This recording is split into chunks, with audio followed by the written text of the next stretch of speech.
আসসালামু আলাইকুম। লাইফ ক্যাপচারে আপনাদের সবাইকে স্বাগতম। কেমন আছেন আপনারা সবাই? আমরা সবাই আলহামদুলিল্লাহ ভালো আছি। ভিডিওটা শুরু করেছি রাত থেকে। এখানে আমি রাতের জন্য রান্না করছি। আমি মূলত সকালে আর রাতে রান্না করি। সকালে রান্না করি আমাদের দুপুরের জন্য রেখে দেই, আর দুপুরে জান্নাতের বাবাকে ভাত দিয়ে দেই অফিসে। আর রাতেরটা রাতেই রান্না করি।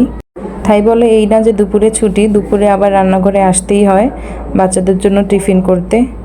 এখানে আমি মুরগির গোশত রান্না করব, তাই পেঁয়াজ ভেজে আদা রসুন দিয়ে দিয়েছি। আদা রসুন দিয়ে এখানে হলুদের গুঁড়া, মরিচের গুঁড়া দিয়ে দিচ্ছি, দিয়ে মশলাটাকে কষিয়ে নিব। কষানো হয়ে গেলে এখানে আমি গরম মশলা গুঁড়ো এবং জিরা গুঁড়ো দিয়ে দিব। সবসময় এটা আগেই দিই, আজকে মনে ছিল না তাই আবার পরে অ্যাড করেছি। গরম মশলাটা দেওয়ার পর একটু নেড়ে চেড়ে আমি এখানে মুরগির গোশতগুলো দিয়ে দিচ্ছি। মুরগিগুলো ভালোভাবে ধুয়ে নিয়েছি, ধুয়ে মশলার সাথে দিয়ে ভালোভাবে নেড়ে চেড়ে কষিয়ে নিব।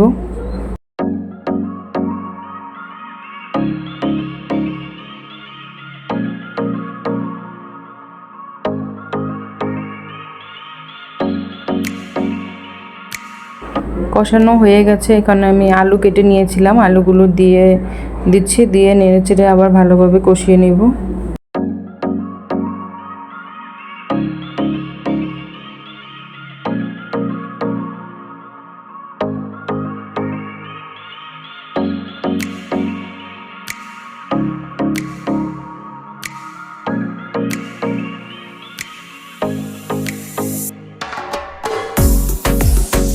আমার তরকারিটা কষানো হয়ে গেছে, এখন আমি এখানে পরিমাণ মতো ঝোল দিয়ে দিব। আর পাশের চুলে গরম পানি করেছিলাম তরকারিতে দেওয়ার জন্য, এখান থেকেই গরম পানি দিয়ে দিয়েছি। এখন ঝোলটা কিছুটা টানার পরে আমি তরকারিটা নামিয়ে ফেলবো।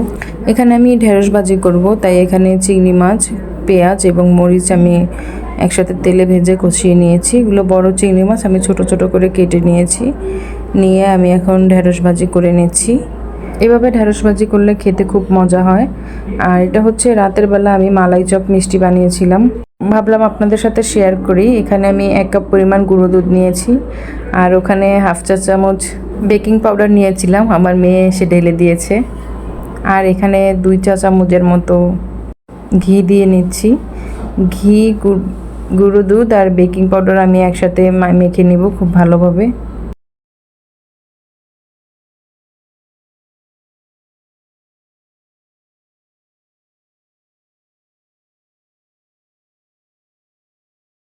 শুকনো উপকরণগুলো একসাথে মেশানো হয়ে গেলে এখানে আমি একটা ডিম অ্যাড করে দিচ্ছি, এবং ডিমটা দিয়েও খুব ভালোভাবে মেখে নিতে হবে, কোথাও যেন কোনো দানা না থাকে।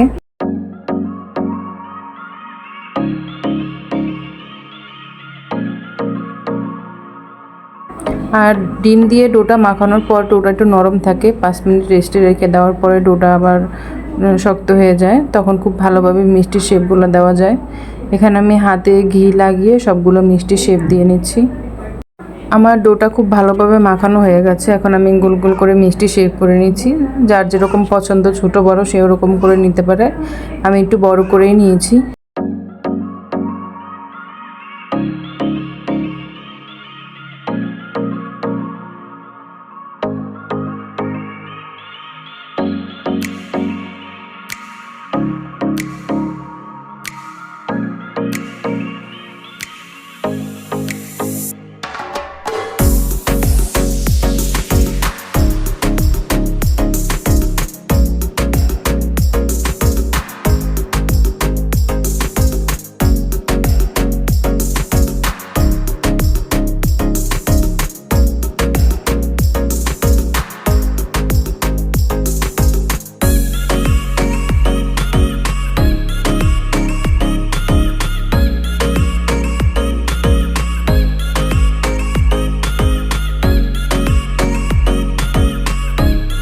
পাশাপাশি চুলোতে আমি 1 লিটার দুধ গরম করতে দিয়েছি, আর ওখানে পরিমাণ মতো চিনি আর অল্প পরিমাণ লবণ দিয়ে দিয়েছি, আর 2টা এলাচ ভেঙে দিয়েছি।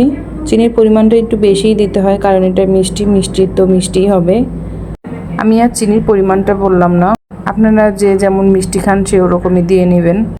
অনেকে মিষ্টি আইটেমে লবণ খায় না, কিন্তু আমি একটু দেই, আমার কাছে নয়তো ভালো লাগে না খেতে। সবার পছন্দ তো আর এক না, এক একজনের পছন্দ এক এক রকম। আর পাশাপাশি আমার এখানে মিষ্টিগুলো সব বানানো হয়ে গেছে, আমি এখানে গুনেছিলাম আমার এখানে 10টা মিষ্টি হয়েছে। বানানোর পর এখানে আমি মিষ্টিগুলো সব জাল করা দুধের ভিতরে দিয়ে দিচ্ছি। দিয়ে আমি ঢাকনা দিয়ে ঢেকে দিব 5 মিনিটের মতো। 5 মিনিট পর এই যে আমার মিষ্টিগুলো এরকম হয়ে গেছে, মাশাআল্লাহ এক একটাও ফুলে ফুলে দ্বিগুণ হয়ে গেছে। আমার ভিডিওটি যদি আপনাদের একটু হলেও ভালো লাগে, প্লিজ আমার ভিডিওটিতে একটি লাইক দিয়ে দিবেন এবং আমার চ্যানেলটি সাবস্ক্রাইব করবেন। আমি আর কিছুক্ষণ ঢেকে চুলাতে মিষ্টিগুলো রেখে দিব, তারপরে ঠান্ডা করে পরিবেশন করব। এই যে আমার মিষ্টিগুলো ঠান্ডা হয়ে গেছে, বাচ্চাদের আর তর সইছে না, ওরা খাবে, তাই এখানে আমি বাচ্চাদেরকে একটা একটা করে দিয়ে দিচ্ছি। মিষ্টি খেতে খেতে আপনাদের কাছ থেকে বিদায় নিচ্ছি। আজকের জন্য এইটুকু, আমাদের জন্য দোয়া করবেন।